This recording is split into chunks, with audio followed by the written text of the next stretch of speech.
Hey, Peter, have you ever walked into a room and just instantly felt the vibe? Like not just observing it, but actually feeling it in your bones? Maybe someone's upset in the corner, and suddenly you feel a knot in your stomach? Darren, you just described my Monday morning commute.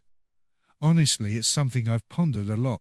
We hear the term empath thrown around, but what does it really mean? Is it just being a highly empathetic person, or is there something more to it? That's exactly it. It's such a loaded term, and I think a lot of people conflate it with just being sensitive or caring. But from what I understand, an empath goes beyond that. It's not just understanding what someone else is feeling, it's literally absorbing and experiencing those emotions as your own. So, it's not like, oh, I understand you're sad, I feel for you. It's more like, you're sad, and now I'm sad, and I can't really tell why I'm sad, but it's clearly coming from you. Precisely. It's an internal experience. An empath might walk past a stranger crying on a bench and suddenly feel an overwhelming wave of grief, even if they have no idea what caused the stranger's tears. It's almost like their emotional boundaries are more porous. That sounds incredibly draining, honestly. Imagine going through your day just soaking up everyone else's emotional baggage. How do they even function? It can be incredibly draining, which is why self-care and boundary setting are absolutely crucial for empaths. But it's also a profound gift. They can connect with people on a deeper level, understand unspoken needs, and often have a strong intuition about situations. Okay, so let's break this down a bit. If being an empath is different from just being empathetic, what are some of those key differences? What sets them apart from the average person who just feels sympathy or standard empathy? Well, for starters, the absorption aspect is huge. Most people can recognize and relate to someone else's pain. An empath doesn't just relate, they feel it. It's almost a physical response sometimes. Think about watching a sad movie. Most people might shed a tear, but an empath might feel a profound sense of despair that lingers for hours after the credits roll. That's a great example. So it's a lack of a filter almost. It's like their emotional antennae are always on, picking up signals without a way to tune them out. Exactly. And it's not just negative emotions. They can also absorb joy, excitement, and peace, which is wonderful. But the default setting often leans towards absorbing the more intense or dominant emotions in an environment. Another big difference is their sensitivity to environments. Crowded places, noisy offices, even certain types of music can be incredibly overwhelming. Ah, that rings a bell for me actually. I remember going to a huge concert once, and while everyone else was loving the energy, I just felt this intense buzzing, almost chaotic feeling that made me want to leave. I thought I was just being antisocial. You might not have been. That's a classic empath trait. They often need a lot of alone time to decompress and reset their emotional baseline. It's not about being introverted necessarily, though many empaths are.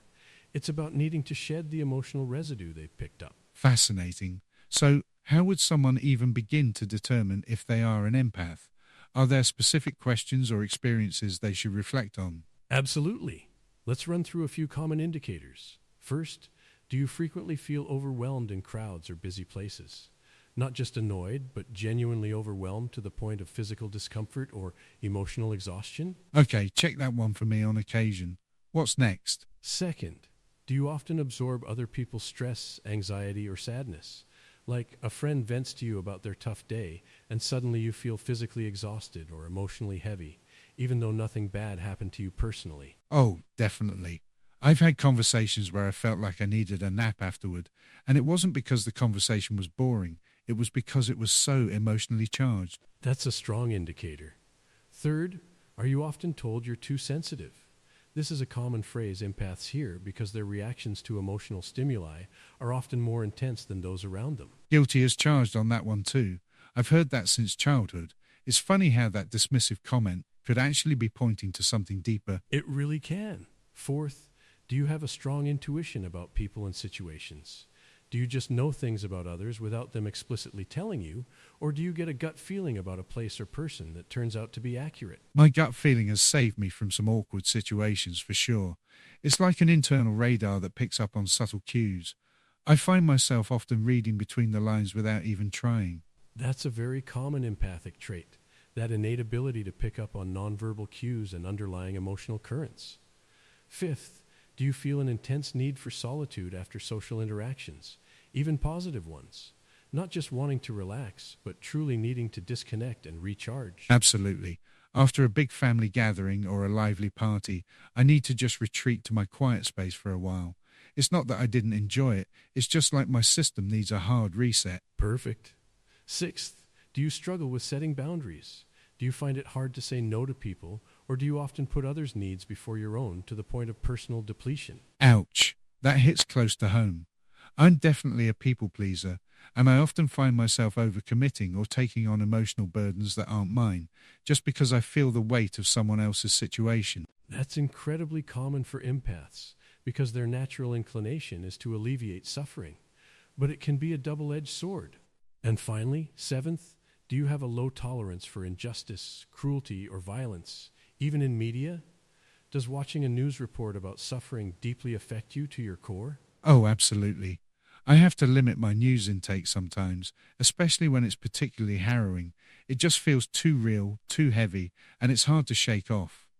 So, if someone resonates with most of these, it's a pretty strong indicator they might be an empath. I'd say so.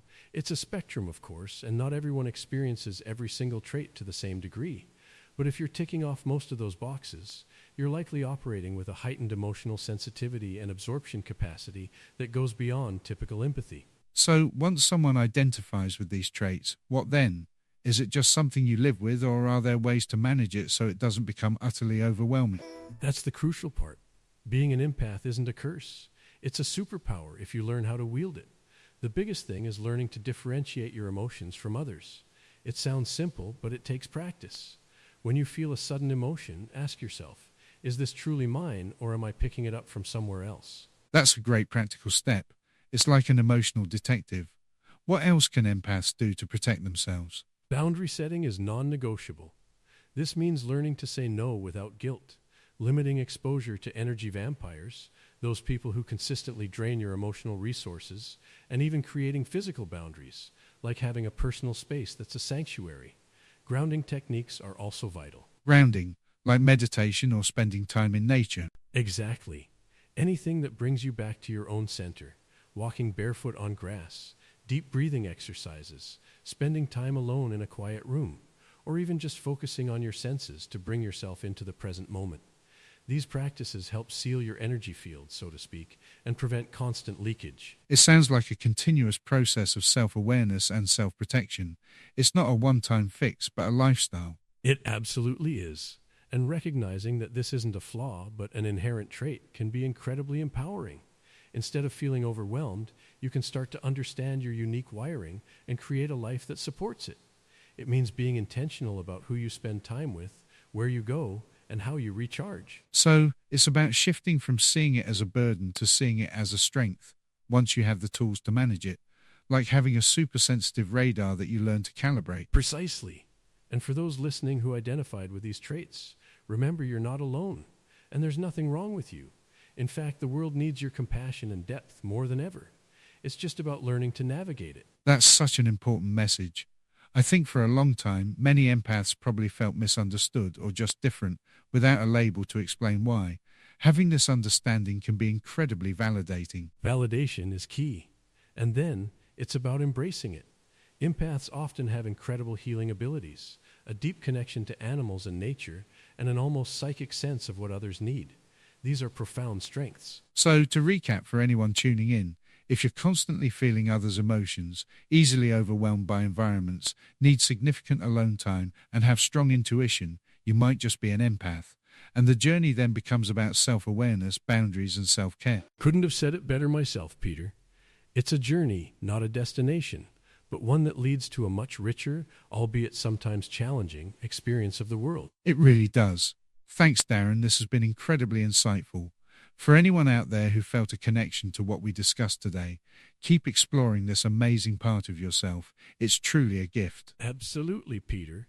And remember, understanding yourself is the first step to truly thriving. We'll catch you next time.